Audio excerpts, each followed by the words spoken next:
things beyond what their job title is, what their job description is. But here we go, it's the right things. She said, had you come to me, then I could have told you the things that you need to do the superior rating.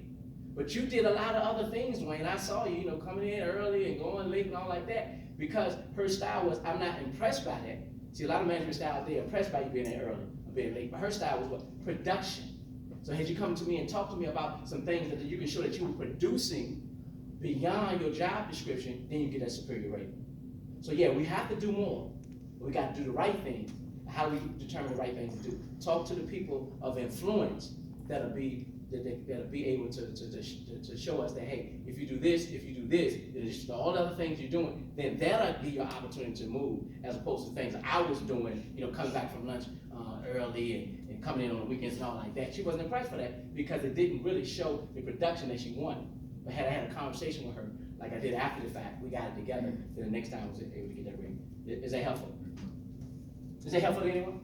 Makes sense? All right, in terms of stop doing this, how we do this thing. Anything in the area we want to add to our list? All right, now, this is one thing I'm adding. I'm always evolving, always trying to get better. Has anybody heard this term the last couple of years over and over, mindfulness? Has anybody heard of mindfulness? What does that mean to you? What does mindfulness mean to you? Checking in with yourself. What else? Being present. Being present. What else? Form of awareness. Form of awareness. Okay, we're being mindful. That's being aware of where you are from your personal goals and also from your professional goals. Then once you find out where you are from your reflection, then you can make the appropriate strategies, the appropriate tweaks, the appropriate adjustments. A lot of times, we don't know where we are. Like Roger would say, you don't know where you are sometimes in this organization. You don't know where you are in a community service organization. You think you are at one place, but you're moving so fast, you're doing so much, you might be at a different place than you are. So you gotta be mindful of where you are within the organization, and you do that by what? Being reflective. And then add in a mindful practice for me is in the morning, right? Having a quiet time. Not always there, moving so fast, just having a quiet time. Reflect. Where am I today in terms of my goals, my dreams, or organization? Where am I? I'm reflecting. What am I doing? How do I see things? Am I still on track? All those things. You're spending time with yourself, and then you say, what can I tweak? What can I do? What can I reflect? How can I make this situation better? So even though this is a general area of what we're talking about in terms of mindfulness and not a specific strategy, I just want to lift that up to say, hey, add that to the thing that you need to do to not be burned out. Slow down, sit down for a second, meditate, pray, just be still. All those things, slow yourself down so you really can be aware of where you are in a space and a time. Slow your breathing, take the deep breaths, do all those things that you hear in terms of mindfulness. But I didn't want to pick a particular strategy for that because there's so many. And people have to determine what's going to be best for them. Some people, they before they go to bed, they reflect, they get themselves together, they think about the day, they thought about things that were going on. They're still, they're quiet, there's no noise.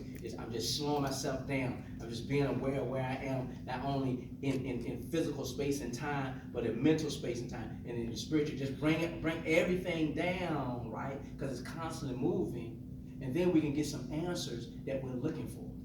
What's the extra things I need to do specifically in my job? Those things can come to us. Where can I change just one or two things here? They will come to you in this light. If you just slow yourself down, if you just be reflective, if you give yourself some time, give yourself some space. Here we go. Give yourself some me time. Who's missing that me time? We're burning out. We're just giving it all up. I just say we're not replenishing. That's a time for replenishment. So we want to add that to our strategy for our personal development, for our personal leadership, for ourselves. Find out where we are. Find out who we are. Find out what we need to do, and find out where we are in any particular space and time in terms of that. And then I don't want to, I didn't want to give a strategy because it's so many different ones out there. And I would just Google it. There's apps on your phones, and those things you can do things throughout the day. You can do things, you can do long, you can do short, but just find out something that works for you, and just add that to your strategy after we get from stop doing. How we doing so far? Take a pause, take a break. You doing all right so far? Okay. Now we're coming in on the last 10 minutes. I want to get one more thing in. Remember I told you that's why I want to give you the information first because time flies when we're having fun, right? All right, time flies when we're having fun. All right, time flies when we're having fun, and we're gonna move on to our next area. All right, here we go. That's me, right? That's me, the short guy. And that's, who is that right there? Or what is that? He's a warrior. See it? He's a warrior. He's a Messiah warrior. Messiah warrior is some of the most fierce warriors on the face of the earth and there in the planet Africa. The Messiah warriors are the only tribe that no one from slavery ever took a Messiah warrior. That's how bad they are. Fierce, ferocious. You don't get an opportunity to work with Messiah warriors or talk to Messiah warriors. But through our church, through us developing relationships in those particular areas, being fearless and getting in and working our way in, we're able to establish a relationship with a tribe of Messiah warriors, and they came to our church all the way from Africa here to Richmond, Virginia, and I had a chance to meet them. And when you meet a Messiah warrior, right, what they tell you is this: in order, our rites of passage is what? Does anybody know? I know you know, but you know, but you don't know. But the rite of passage for a Messiah warrior is to what? Is to kill a lion. That's their rite of passage. They kill a lion. A Messiah warrior kill a lion. And when they go out, right, they don't look like that, right? Because he's here. But when they go out, this is how they look. They got their spears, they got their gear on, and everyone has, different, it means different things with the different colors. And then they go out as a group. It might be a group of 6, it might be a group of 8, it might be a group of 10, it might be a group of 12. They're going out as a rite of passage, they kill the lion. These are Messiah warriors. So what happens is, the Messiah warrior, he tells you this. He tells you that when we surround the lion does 2 things.